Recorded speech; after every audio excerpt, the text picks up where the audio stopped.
नमस्कार मेरे प्यारे बच्चों, कैसे हैं आप सभी। आशा करता हूं आप सभी अच्छे होंगे और अच्छे से पढ़ाई कर रहे होंगे। तो मैं जितेंद्र खटनावलिया एक बार पुनः आप सबका स्वागत करता हूं आपके अपने यूट्यूब चैनल पर। तो प्यारे बच्चों, आज अपन करने वाले हैं प्रखर हिंदी कार्य पुस्तिका कक्षा 8 में से कार्यपत्रक 51 और 52 का संपूर्ण सवाल। तो बच्चे वीडियो को पूरा देखेंगे। पूरा देखने के साथ साथ में अपने मित्रों के साथ में ज़्यादा से ज़्यादा वीडियो को शेयर करना है। चैनल पर पहली बार हो चैनल को करेंगे सब्सक्राइब, साथ ही बेल आइकन प्रेस करना है ताकि नेक्स्ट वीडियो आते ही नोटिफिकेशन आपको मिल सके। ठीक है बच्चे, तो आइए स्टार्ट करते हैं। सबसे पहले देखेंगे कार्यपत्रक 51। तो देखिएगा यहाँ पर नेक्स्ट था कि गद्यांश पद्यांश को पढ़कर समझ के साथ प्रश्नों के उत्तर दे पाना। किसको पढ़ करके?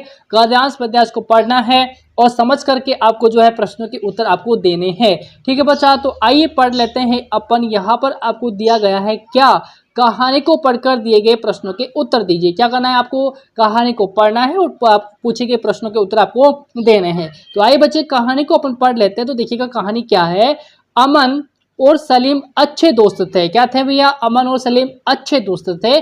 व्यापार के कारण अमन को कुछ वर्षों के लिए शहर से बाहर जाना था। ठीक है, उसने सलीम से कहा, मेरे पास एक भारी और कीमती लोहे की छड़ी है, क्या तुम मेरे लौटने तक उसे अपने पास रख लोगे? तो सलीम क्या कहता है? सलीम सहमत हो जाता है ना। तो सलीम सहमत हो गया। ठीक है, कुछ वर्षों के बाद अमन वापस आया और सलीम से मिलने गया। ठीक है बच्चा, उसने अपनी छड़ी वापस मांगी, है ना। तो सलीम ने क्षमा मांगते हुए कहा कि लोहे की छड़ी को चूहे खा गए। क्या कर गए? लोहे की जो छड़ी थी उसको चूहे खा गए। तो अमन ने कहा, कोई बात नहीं, कोई भी चीज हमेशा नहीं रहती, तुम अपने पुत्र अनस को मेरे साथ भेज दो। मैं यात्रा से जो उपहार तुम्हारे लिए लाया हूँ वह उसके साथ भेज दूंगा। ठीक है बच्चे, क्या कर दूंगा? भेज दूंगा। उसने जो है उसने खरीदे थे, है ना, क्या भेज दूंगा। तो सलीम ने अनस को अमन के साथ भेज दिया। तो अमन अनस को अपने साथ ले गया और कुछ खिलौने जो उसने खरीदे थे उसे देकर ऊपर वाले कमरे में खेलने भेज दिया। ठीक है बच्चा, जब अनस वापस नहीं आया तो चिंतित सलीम अमन के घर पहुंचा और अपने पुत्र के बारे में पूछने लगा। तो अमन ने कहा, रास्ते में एक भयानक घटना घटी। एक चील झपट्टा मारकर उसे ले गई और मैं कुछ नहीं कर पाया। तो सलीम ने आश्चर्यचकित होते हुए कहा, ये कैसा संभव है? ये कैसे संभव है? अमन ने कहा, जब चूहे लोहे की छड़ी खा सकते हैं तो चील भी आपके लड़के को उठाकर ले जा सकती है। ठीक है बच्चे, आगे पढ़ेंगे। सलीम को अपनी गलती का एहसास हुआ। वह लोहे की छड़ी अमन को वापस कर अपने पुत्र को घर ले आया। ठीक है, सलीम को अपनी गलती का एहसास हो गया और वह लोहे की छड़ी को अमन को वापस करके अपने पुत्र को घर ले आया। ठीक है बच्चा, तो सुंदर सी कविता थी, तो इसको अपन ने पढ़ा है। अब प्रश्न यहाँ पर पूछे गए तो प्रश्न के उत्तर अपन देंगे। तो देखो बच्चे, यहाँ पर पहला प्रश्न क्या आता है कि अमन ने व्यापार पर जाने से पहले सलीम के पास क्या छोड़ा था? उसने जो है व्यापार से जाने से पहले सलीम के पास में लोहे की जो छड़ी है कीमती, उसको क्या किया था? उसको सौंपा था। ठीक है, दूसरा देखो, असल में लोहे की छड़ी को क्या हुआ था? भाई असल में लोहे की छड़ी को क्या हुआ था? सलीम ने उसे अपने पास रख लिया था, है ना। सलीम ने क्या किया था? अपने पास उसे रख लिया था, ना कि चूहे ने खाया। ठीक है, फिर देखो तीसरा है, सलीम के अनुसार छड़ी के साथ क्या हुआ था? भाई सलीम के अनुसार तो छड़ी के साथ क्या हुआ? कुछ चूहों ने उसे खा लिया था। क्यों? सलीम ने क्या क्या कहा था? भाई उसे तो चूहे खा गए हैं। तो यहाँ पर आंसर क्या हो जाएगा? कुछ चूहों ने उसे खा लिया था। ठीक है बच्चे, अब देखो इस कहानी में लालची कौन था? भाई इस कहानी में लालची कौन होगा? जो झूठ बोलेगा वही लालची होगा। सलीम था, है ना। सलीम ने क्या कहा था? भाई छड़ी को चूहे खा गए, इसलिए वो लालची था। ठीक है, अब देखो पांचवा प्रश्न, वाक्य पूरा कीजिए। क्या करना है? वाक्य को पूरा करना है। अमन ने कहा, कोई बात नहीं, कोई चीज हमेशा नहीं रहती है। ठीक है, फिर देखो छठा प्रश्न, यदि आप अमन की जगह होते तो क्या करते? बच्चा, यदि आप अमन की जगह होते ना तो क्या करते? तो अपनी छड़ी किसी ईमानदार व्यक्ति के पास रखते एवं उसका सबूत अपने पास रखते। ठीक है, तो इस प्रकार से इन प्रश्नों के आप उत्तर करोगे। आगे चलेंगे बच्चे, अगला देखो कार्यपत्रक 52 क्या है। लक्ष्यता देखिएगा कि व्यवहारिक व्याकरण मुहावरों का प्रयोग कर पाना। ठीक है, देखेंगे आगे पढ़ेंगे इसको अपन जो है पढ़ेंगे। देखिएगा, जंगल में एक गुफा थी। क्या थी? जंगल में एक गुफा थी जिसमें एक गिद्ध रहता था। कौन रहता था बच्चा? गिद्ध रहता था। उसने पहाड़ी के नीचे एक पेड़ पर रहने वाले गिद्ध से दोस्ती कर ली। किससे दोस्ती कर ली थी? गिद्ध से दोस्ती कर ली थी।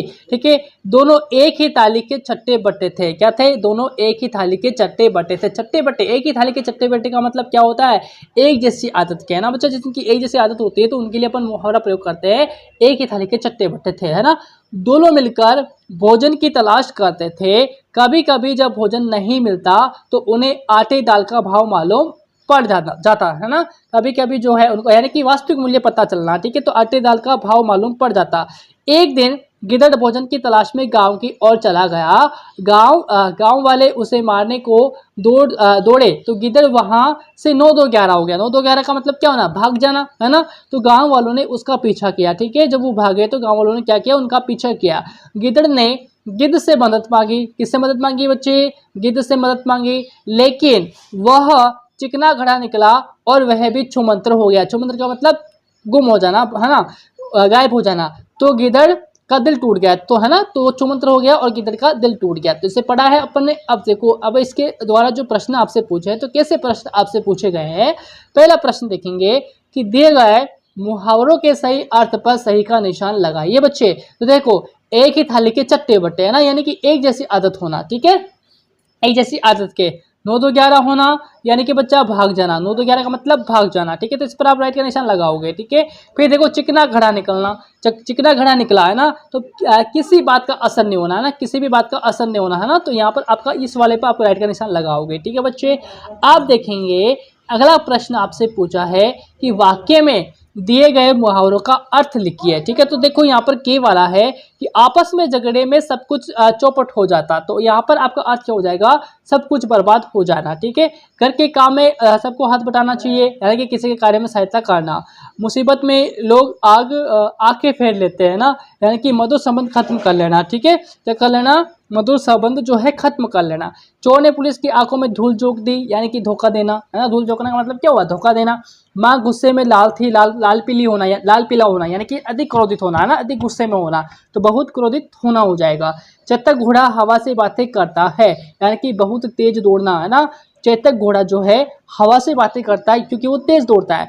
मीना ने नाक में दम कर दिया। मीना ने नाक में दम कर दिया मतलब बहुत परेशान करना, यानी कि परेशान करना हो जाएगा। ठीक है, ठीक है बच्चा, अगला प्रश्न देखो। नेक्स्ट प्रश्न यहाँ पर आपका क्या आ जाएगा बच्चे, देखिएगा, है ना। तीसरा प्रश्न है कि दिए गए मुहावरे का प्रयोग कर वाक्य पूरा कीजिए, है ना। क्या करना है? मुहावरे का प्रयोग करके आपको वाक्य को पूरा करना है। जैसे देखो के वाला है कि कहानी सुनते सुनते गौतम की पलक झपकने लगी। क्या झपकने लगी? पलक झपकने लगी। सैनिकों ने आतंकवादियों के छक्के छुड़ा दिए। क्या छुड़ा दिए बच्चे? छक्के छुड़ा दिए। ठीक है, अपमानजनक शब्द सुन के वो आग बबूला हो गया। आग बबूला का मतलब क्या होना? गुस्सा हो गया। ठीक है बच्चे, तो यहाँ पर इन प्रश्नों को आप समझ करके सोल्व करेंगे। वीडियो अच्छा लगा है लाइक शेयर जरूर करिएगा। चैनल पर पहली बार बच्चे आप आए हो, चैनल को सब्सक्राइब करना ना भूलना है, एंड प्यारा सा कमेंट भी आपको करके जाना है। ठीक है बच्चे, तो मिलेंगे अपन नेक्स्ट क्लास के अंदर नेक्स्ट कार्यपत्र के सॉल्यूशन के साथ बहुत जल्दी से। तब तक के लिए नमस्कार, जय हिंद, जय भारत।